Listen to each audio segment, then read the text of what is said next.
매일 아침을 뉴스로 깨웁니다. 신율의 출발 새아침. 어제 있었던 한중 정상회담에서는 예상대로 사드 문제가 거론됐죠.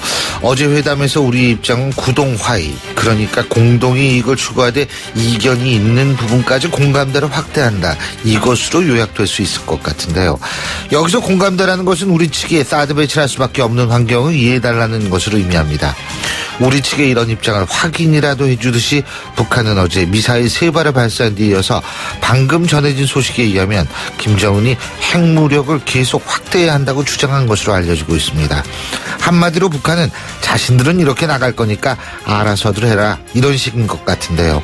북한이 이런 식으로 나오는 상황에서 중국 측은 북한에 대한 제재는 속도 조절을 하면서 언제까지 우리 측의 사드 배치를 반대할 것인가를 되묻지 않을 수 없습니다.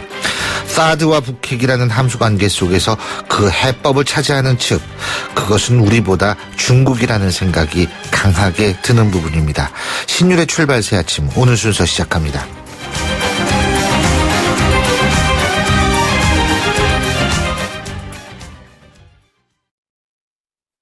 지휘자 금난세입니다. 성공하는 사람들의 좋은 습관은 생각을 메모하고 실천하는 것입니다. 파이팅 하세요. 여러분의 멋진 미래를 양지사가 응원합니다. 지난 40년간 양지 다이어리와 함께 해주셔서 감사합니다. 나의 역사 속엔 언제나 양지 다이어리. 날이 화창하거나 비가 내리거나 눈이 내려도 나는 망설이지 않는다.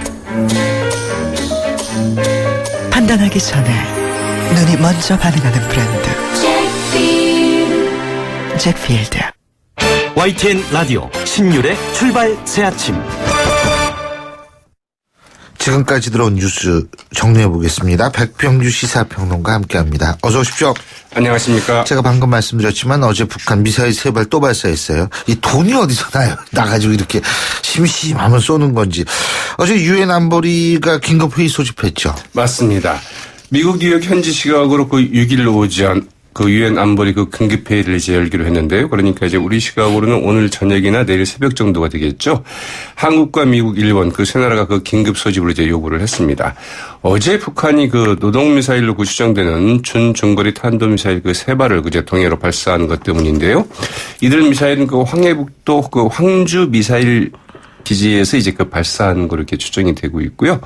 3발 모두 그 1000km 정도를 이제 날아가서 일본의 그 배타적인 그 경제 수역에 떨어졌다. 이게 이제 일본 방위성 측의 이제 이야기입니다. 예. 미 전략사령부 어제 그 보도자료를 통해서 이 3발 가운데 2발은 이 중거리 탄도미사일로 파악이 됐다. 나머지 1발에 대해서는 좀 평가 중이다. 이렇게 좀 밝혔다고 하죠.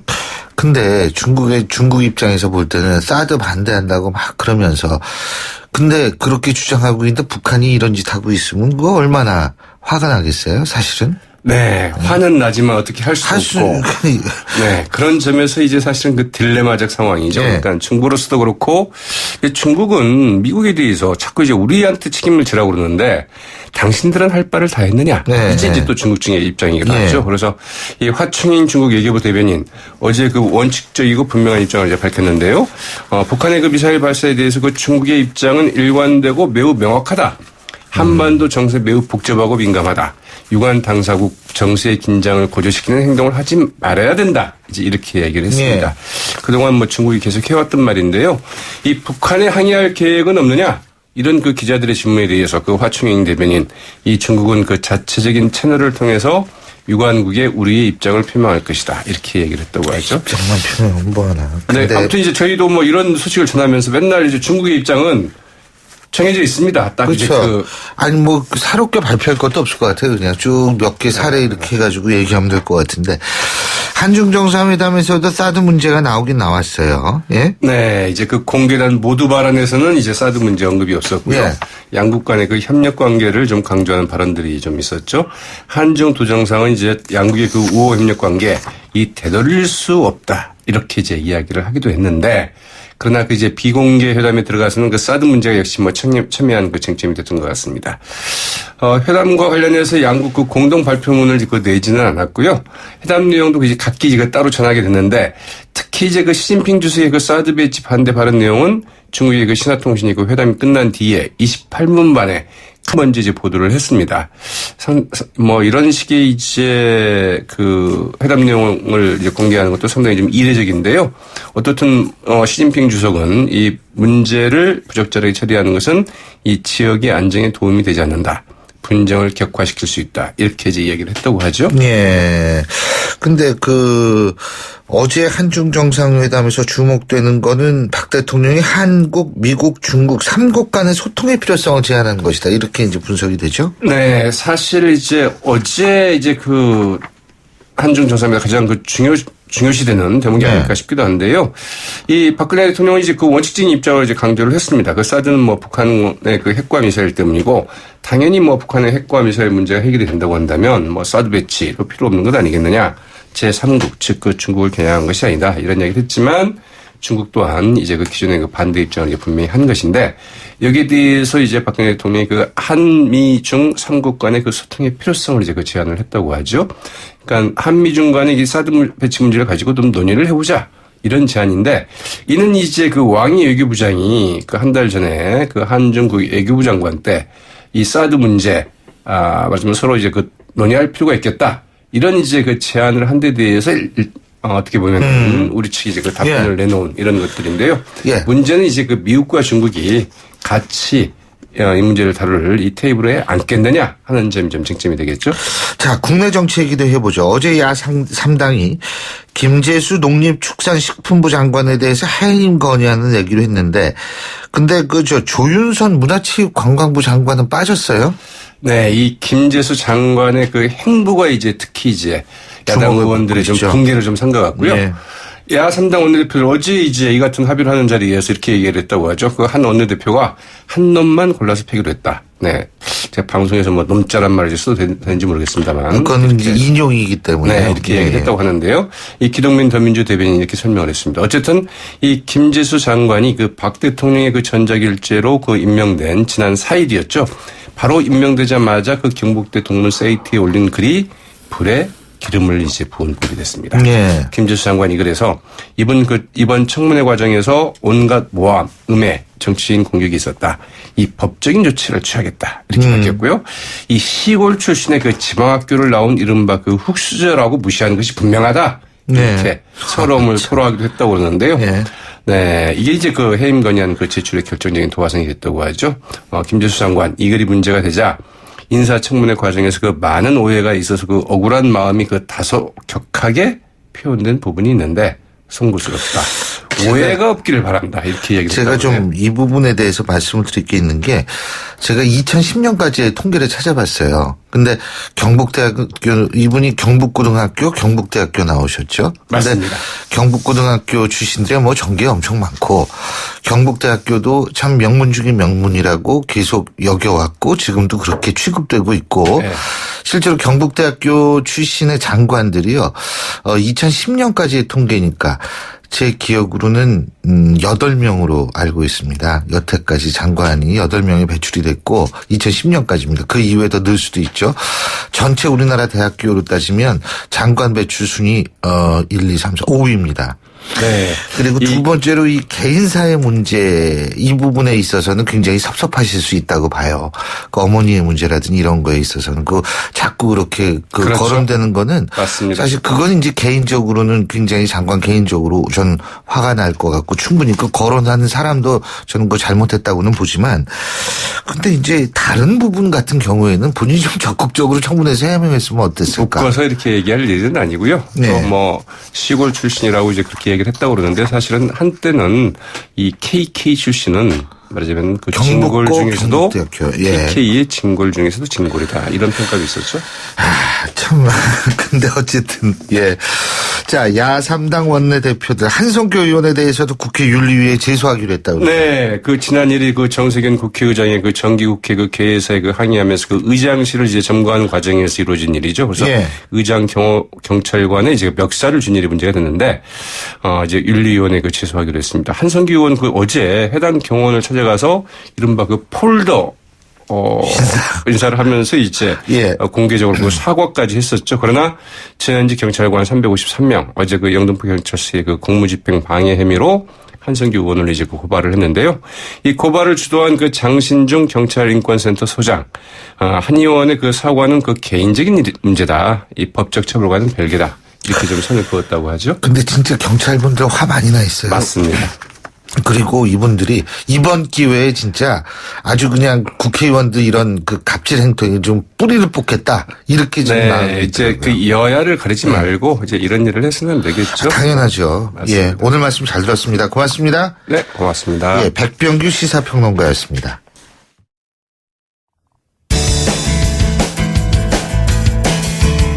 여러분은 지금 FM 94.5MHz로 방송되고 있는 신율의 출발 새 아침을 듣고 계십니다. 의견 주실 분은 짧은 문자 50원, 긴 문자 100원의 이용료가 드는 휴대전화 문자 메시지 우물정 0945번으로 의견 남기실 수 있습니다.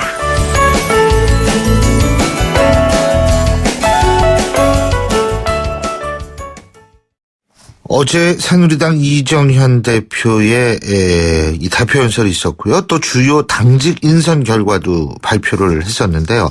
자, 오늘 이 시간 새누리당 홍보본부장으로 임명된 분이죠. 새누리당 오신환 의원 전화 연결해 보겠습니다. 안녕하십니까? 네, 안녕하세요. 오신환입니다. 예. 자, 홍보본부장 되셨는데요. 그죠? 네네. 예. 이 홍보본부장이 이 외부에서도 많이 맡던 자리죠. 그죠? 네, 그렇습니다. 예. 예. 광고 전문하시는 분들. 그렇죠. 네. 근데 물론 이제 우리 오신환 의원께서도 또 상당히 이 광고라든지 예술 이쪽에도 관심이 많으신 분으로 제가 알고 있거든요. 네, 저거 광고 전문가는 아니고요. 예. 물론 그렇습니다만. 연극을 통해서 대중과 소통했던 그런 경험이 있습니다. 예. 그렇죠. 예. 그래서 제가 말씀드린 거예요. 네. 근데 어떤 역할 하시고 싶으세요? 일단은 당이 지금 굉장히 어려운 시기에서 중책을 맡게 돼서 굉장히 책임감이 무겁고요. 일단 국민들과 소통해야 되는 총괄 업무를 맡은 홍보본부장으로서 진정성 있게 국민들과 함께하겠다는 그런 마음가짐을 갖고 있습니다. 예, 그렇군요. 근데 오신환 의원은 비박계로 알려져 있죠? 그죠? 네, 예. 언론에서 그렇게 분류하고 있습니다. 예. 본인은 친박이라고 생각하세요? 예, 친박, 비박, 이런 분류 자체가 좀 무의미하다라고 생각을 다 하고 그렇게 있습니다. 얘기를 하거든요. 예. 그래서 사실 별로 설득력은 없습니다. 예, 근데요. 어쨌든 비박계 배려다 이런 얘기가 나오고 있거든요. 동의하십니까? 충분히 비박계를 배려했다고 보십니까? 친박 아닌 분들을? 지금 언론에서 나경원 위원장과 저 정도를 이제 비박으로 분류하고 있고요. 네. 또 언론마다 좀 다르게 평가하는 부분들이 있는데 네. 일단은 당대표의 여러 가지 스타일상 어떤 계파를 안 배했다기보다는 일을 하는 그 자리에 맞게끔 그렇게 배분하지 않았나 이런 생각이 먼저 듭니다. 예. 그렇군요. 네. 어제 이정현 대표의 교섭단체 연설이 있었는데, 야당은, 예상했던 대로 전부 혹평을 해요. 예? 네. 청와대 여의도 출장소장이 연설인가, 할 말을 하던 유승민 전 원내대표가 그립다 이런 저건데, 네. 어떻게 보세요? 이건 사실은 누구나 다 예상하고 아주 전형적인 비판인 것 같은데요. 네. 일단은 서로 이 정치가 협치하고 공존하기 위해서는 상대의 생각이나 입장을 이렇게 존중하는 게 중요할 것 같거든요. 오늘 또 더민주당의 추미애 대표가 당대표 연설을 하는데 맞습니다. 저희 새누리당 의원들은 사실 그런 마음가짐으로 아마 지켜볼 것이라고 생각을 하고요. 전 좀 다르게 생각하는데 오늘 또 이제 굉장히 비판 성명이 줄을 이을 거라고 생각을 합니다. 예. 대변인 논평 그럴 수 있겠지만 원래 그렇죠. 본회의장에서의 어떤 의원들의 어떤 자세나 이런 어떤 청취하는 어떤 분위기 이런 것들은 굉장히 중요할 것 같습니다. 국회가 한 단계 성숙하려면 야지하거나 고함을 지르거나 이런 것들은 좀 국민들의 눈높이에 맞지 않는 것 같고요. 다만 내용으로 좀 보면 이정현 대표가 30-40년 정치권에서 자기 역할을 하면서 소위 무수저에서 17단계를 성장하면서 당대표에 왔다고 말하지 않습니까? 네. 그런 과정 속에서 본인이 느끼고 체험했던 그 내용 자체를 가지고 사실은 당대표 연설을 한 것으로 저는 받아들여집니다. 네, 그런 측면에서 우리 국회의원들이 그 자리에서 들으면서 좀 더 나쁘끄러운 그런 용어나 언어들도 있었고 그것이 이제 결과적으로 특권을 내려놓고 예. 본인의 모습을 전 국민들한테 다 이렇게 까발리는 것이 거기서부터 시작돼야 된다라는 생각을 평소 가졌던 그런 확신과 소신에서 그 대표 연설을 한 게 아닌가 이렇게 생각합니다. 근데 어쨌든 뭐 어제 연설에서 호남과의 연합 정치도 나오고 뭐 이러니까 예? 네네. 뭐 이 부분에 있어서 홍보를 잘해야 될 거 아닙니까? 어떻게 보십니까? 예. 일단은 뭐 본인이 호남에서 여러 번의 선거 경험과 또 호남 출신으로서 그 보수 정당의 당 대표가 됐다는 것 그 자체로서 굉장히 감동이라고 본인은 생각할 것이고요. 그런 측면에서 호남은 이제 어느 특정 정당의 세력이 아니다. 예. 그리고 과거에 보수 정당에서 과거에 뭐 자이던 타이던 잘못했던 것을 진정성 있게 사과하면서 호남에게 다가가겠다 이런 어떤 마음 어린 발언으로 생각이 됩니다. 어제 그리고 이정현 대표가 연설에서 국민 의견이 반영된 국민 헌법을 만들어야 한다. 다시 말해서 개헌을 얘기를 했어요. 네, 예? 네, 그렇습니다. 예. 근데 이게 개헌이 이게 상당히 미묘한 문제거든요. 제가 볼 때에 지금 상태로서 청와대는 개헌에 그렇게 탐탁하게 생각하지 않을 가능성이 높고요. 어떻게 보십니까?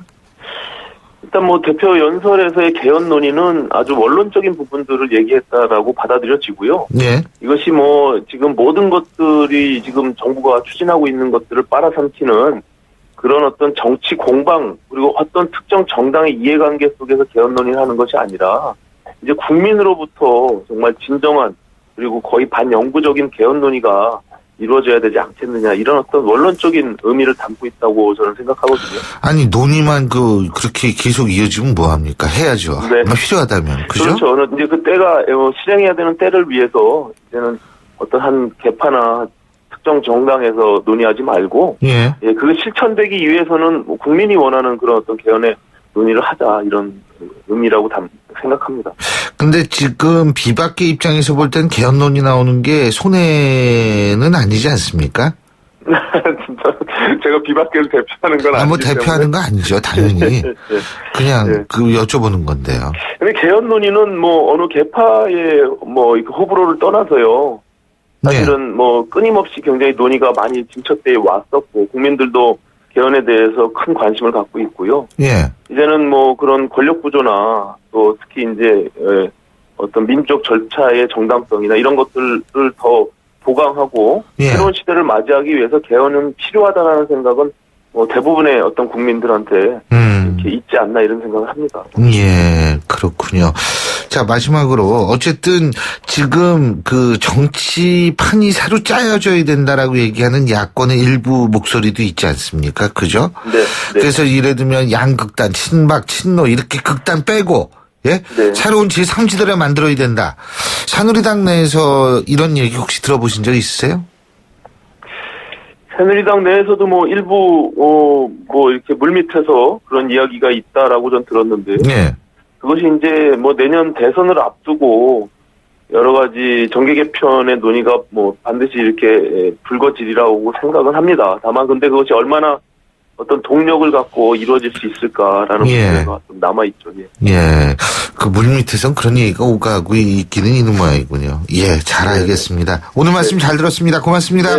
네, 고맙습니다. 예, 지금까지 새누리당 오신환 홍보본부장이었고요. 신율의 출발새 아침 1부 순서 여기까지입니다. 잠시 뒤 2부에서 뵙겠습니다. 김 사장, 요즘 얼굴 폈는데 무슨 좋은 일 있나 봐. 요즘 든든한 후원자가 생겼거든. 그게 누군데?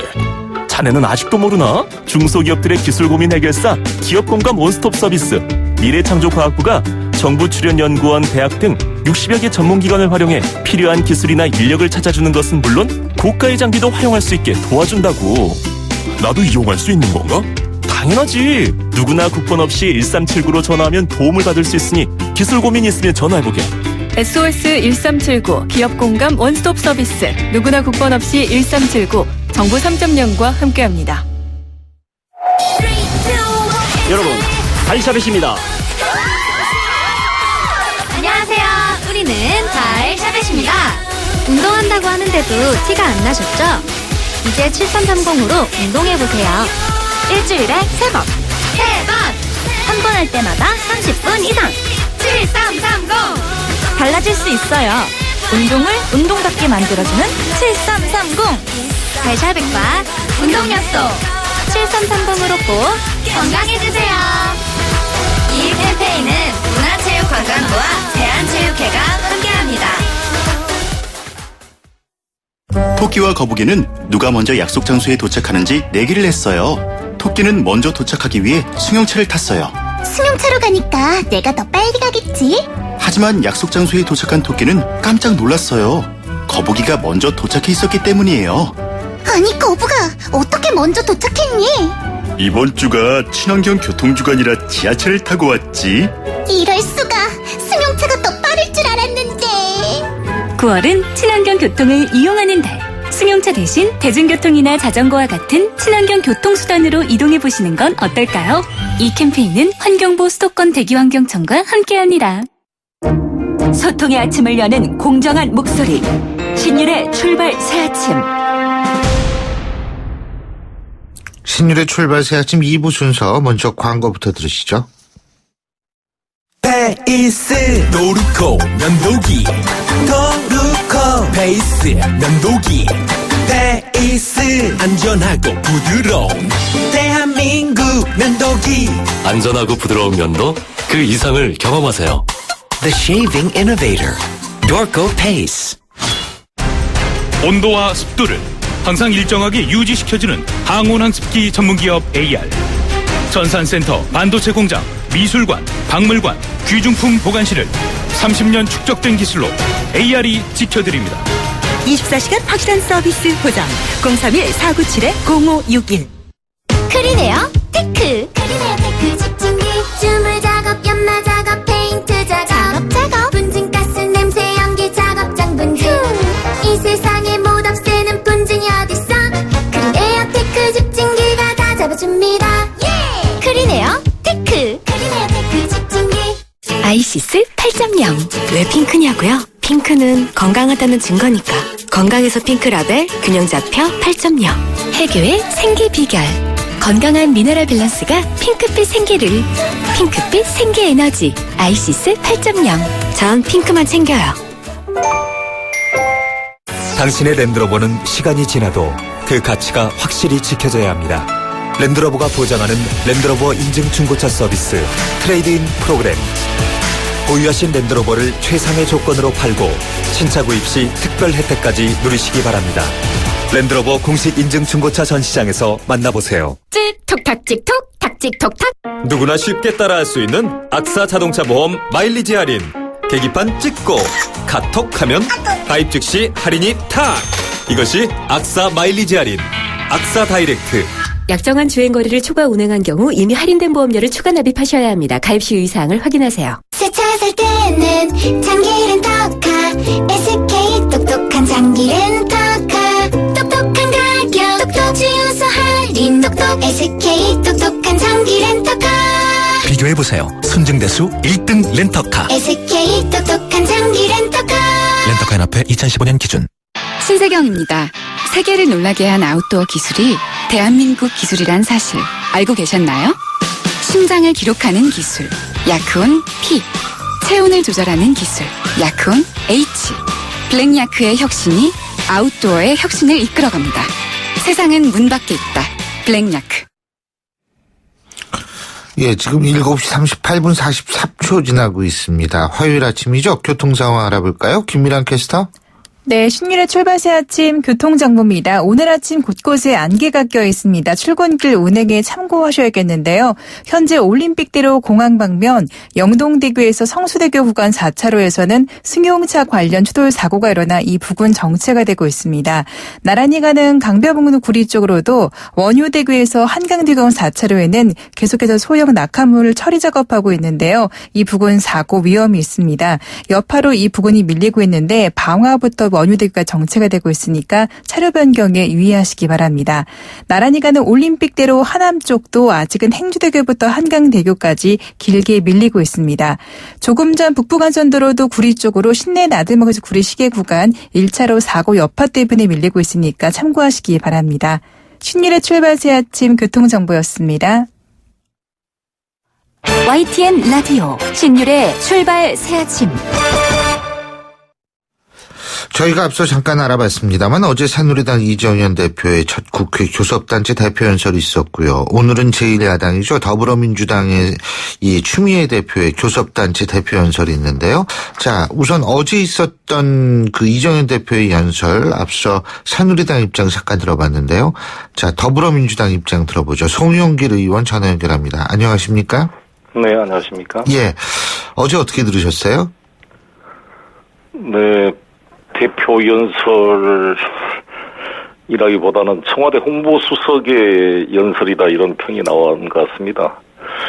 이게 여러 가지 내용들이 좀 철학의 빈곤이 느껴지고 실제로 저는 왜 이렇게 유체이탈화법을 계속 쓰는지 모르겠어요. 제3자인 것처럼 본인도 국회의원이고 정당의 대표인데 책임 있게 하는 것이 필요하고 특히 정부 여당으로서는 모든 국정 상황에 대한 책임을 지는 입장에서 거기에 걸맞는 지금 우병우 수석의 문제라든지 현직 부장검사, 부장판사가 구속이 되는 이런 현실에 대한 언급이 없이 부패 청산에는 누구도 예의 없다 이런 표현을 한다든지 지금 세월호 문제가 이렇게 전 국민적 관심사로 그 조사기간 연장 문제가 되고 있는데 국민의 안전사고 근본 원인을 정확히 파악해서 비리는 끝까지 엄단하겠다 이렇게 말씀을 하시는데 설득력이 안 되는 거죠. 이게 현실의 문제에 대한 답을 안 해놓고 마치 유체 이탈식으로 발언을 하시니까 가슴에 안 다가오는 것 같습니다. 근데 어제 연설 보면 노무현 대통령 탄핵에 사과한다. 김대중 대통령 시절에 적극적으로 협조 못한 거 사과한다. 이런 사과도 하지 않았습니까? 그런 의미가 있는 언급이라고 생각합니다. 예. 의미가 있는 언급이다. 그거는요. 네. 예. 근데 이제 그런 얘기와 호남에 관한 거, 호남과 새누리당이 얼마든지 연대 정치, 연합 정치 펼 수 있다. 예. 이거 좀 연결해서 생각해야 되는 거 아니냐. 이런 얘기도 있던데요. 네. 어떻게 보십니까? 호남에 대한 연대, 호남이 특정 정당의 전유물이 아니다 이렇게 말씀하실 수 있다고 봅니다. 그런데 문제는 어떠한 정책과 내용으로 하느냐의 문제라고 보는데 실제로 현재 새누리당이 제시하고 있는 정책과 내용이 호남을 연대할 내용이 저는 별로 보이지가 않습니다. 예를 들어서 이정현 대표께서 국정교과서를 추진하면서 이에 반대하는 사람은 국민이 아니다. 아무튼 너무 극단적인 말. 이게 이 실제로 반대 세력을 용인하지 않는 이런 식의 사고와 이 호남의 정신과 같이 연결되기가 쉽지 않다 생각합니다. 그렇군요. 그러니까 본인과 하지 않는 국민은 국민으로 취급하지 않는다 이런 말씀이세요? 아니 이정현 대표께서 국정교과서에 반대한 사람은 국민이 아니다 이런 표현을 쓰셨잖아요. 예.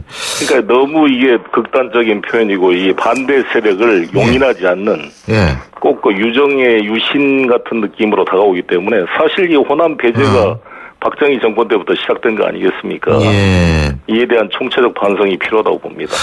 그러면은요 정세균 의장의 연설은 어떻게 평가하십니까? 지난번에 개회사요. 정세균 대표께서 정세균 의장이죠. 국회의장. 그렇죠. 의장께서 국민들의 그런 발언을 국회 차원에서 한 것이다 이렇게 생각합니다. 특히 우병우 수석 문제가 아무리 봐더라도 국민들이 이해를 할 수 없는 현상이 벌어지고 있잖아요. 그리고 여당 의원들이 그 바른 말을 하지 못하고 계속 눈치만 보고 오히려 청와대 수석들에 대해서 현직 국회의원들이 저렇게 말을 못하는 것은 저도 여당을 해봤지만 이해가 잘 안 되더라고요. 저희 여당 때는 할 말을 다 했던 것 같은데 그래서 너무 이 여당 의원들이 이 청와대한테 이게 통제되고 있다. 꼭 유정의 국회의원을 모습을 보는 듯한 느낌이거든요. 사실 국회의원은 것은 대통령이 임명한 사람이 아니잖아요. 여당 의원이라도 국민이 뽑은 헌법기관이기 때문에 대통령 앞에서 대통령이 임명한 비서나 정무수석 이러한 비서실장들이 할 수 없는 이야기를 민심을 제대로 전달해라고 뽑아놓은 건데 국회의원들이 저렇게 자기 말을 못하고 오히려 청와대 수석 하나를 보호하려고 저렇게 뛰는 모습은 이정현 대표가 말씀하신 개혁 대상 국회답게 만드는 것과는 맞지 않는다 생각합니다. 자, 그런데요. 어쨌든 지금 다양한 목소리도 나와야 되고 그 헌법기관으로서의 목소리가 나와야 된다라고 말씀하셨지 않습니까? 그런데 일부에서는 지금 더불어민주당이 너무 친문일색이라 가지고 다양한 목소리가 나올 수 있을 것인가 이런 얘기가 나오거든요. 어떻게 보십니까? 저도 있고요. 저도 물론 그렇죠. 예. 제가 이번에 당 대표를 하면서 그런 이제 우려를 불식시키는 정말 이게 균형 있는 당을 만들려고 노력했습니다만, 제가 비록 실패했지만 또 국회의원의 한 사람으로서 그런 당을 만들도록 노력해 가겠습니다. 근데요, 또 한 가지는 뭐냐면 친묵인 일색이 됐기 때문에 호남 민심을 되찾아오기도 굉장히 힘들 것이다. 이런 얘기가 있는데 이 부분은 어떻게 보세요? 그런 것은 뭐 다 우리 당 전체가 같이 노력을 해야 될 것이고 지금 추미애 대표가 친문 일색으로 가지는 않을 거라고 생각합니다. 왜 그렇게 잡고 갈 수 있도록. 예? 그분이 나름대로 또 해오는 정치 일정이 있었기 때문에 자기 내용이 있는 정치인이라서 단순한 누구의 대리인으로서의 할 그런 정치는 아니다 이렇게 생각합니다. 그래서 친문의 의도대로 되지는 않을 것이다 이런 말씀이시네요. 친문의 의도 이런 표현보다는 어떤 특정 세력의 편파적인 당 운영이 아니라 공정한 당 운영이 되도록 저도 뒷받침하고 모든 사람이 같이 노력을 해야 될 일이 아닌가 생각합니다. 거기에서 제일 중요한 것은 대선 후보 경선 룰을 정하는 그런 문제 아닐까요? 그렇죠. 그게 중요하겠죠. 그 과정에서 이제 논쟁이 될 것입니다. 예. 근데 예를 들면 우리 송영길 의원께서는 어떻게 돼야 된다고 보세요? 예를 들면은 모바일 투표라든지 방법론상으로 볼 때에는 그런 부분에 대해서는 어떻게 생각하십니까? 최근에 이제 권리당원이나 온라인 당원 확대 문제가 논란이 되는데 이 확대 방향은 저는 올바른 방향이라고 생각합니다. 단지 이제 저도 이번에 당대표 경선을 해보니까 이 권리당원에 대해서 공정한 접근 기회가 보장돼야 된다고 봅니다. 예를 들어서 팟캐스트나 어떤 인터넷 언론상의 토론에 공정한 출연 기회와 공정한 발언 기회를 줘서 특정 세력이 이것을 전유해가지고 다른 후보들을 접근을 배제시키는 이러한 행위는 불공정하기 때문에 이런 권리당원들을 확대해 나가되 권리당원들이 이 편향된 정보, 다른 후보들의 정보의 접근이 차단된 채 이루어지는 투표가 돼서는 안 되겠다 이런 생각이 듭니다. 예. 자, 그리고 이정현 대표가 어제 연설에서 개헌 얘기했거든요. 국민 의견이 반영된 국민헌법 만들어야 한다. 근데 사실 청와대는 개헌에 소극적이라고 알려지고 있는데, 자, 이 부분은 어떻게 생각하십니까?